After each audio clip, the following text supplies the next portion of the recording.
മൻ സ്വല്ല സുബ്ഹ ഫഹുവ ഫീ ദിമ്മത്തില്ലാഹ്. ഇമാം മുസ്ലിം റിപ്പോർട്ട് ചെയ്ത ഹദീസിൽ കാണാം, ആരെങ്കിലും സുബഹി നമസ്കാരം നിർവഹിച്ചാൽ അവൻ അല്ലാഹുവിന്റെ കാവലിലാണ്.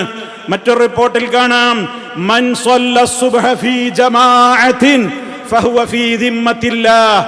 ആര് സുബഹി ജമാഅത്തായി നിർവഹിക്കുന്നുവോ, ജമാഅത്തായി കൊണ്ടൊരാൾ സുബഹി നമസ്കാരം നിർവഹിച്ചാൽ അവൻ അല്ലാഹുവിന്റെ കാവലിലാണ്. അതായത് റബ്ബിന്റെ ഹിഫ്ള് അവന് കിട്ടും. റഹ്മാനായ റബ്ബിന് ആ മനുഷ്യനെ പിന്നെ കൈവടിയില്ല.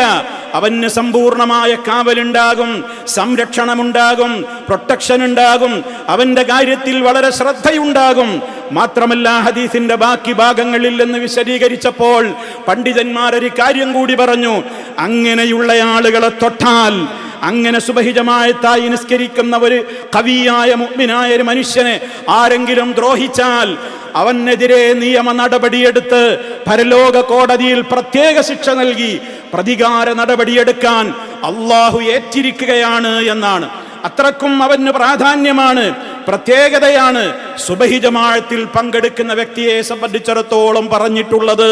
അവരെ ദ്രോഹിക്കുന്നവർക്ക് പ്രത്യേക ശിക്ഷയുണ്ട് എന്ന് പറയുമ്പോൾ എത്രയാണ് ആ മനുഷ്യന് റബ്ബ് നൽകുന്ന ഇക്റാം, ആദരവെന്ന് ഞാനും നിങ്ങളും വളരെ കാര്യഗൗരവത്തോടെ മനസ്സിലാക്കണം.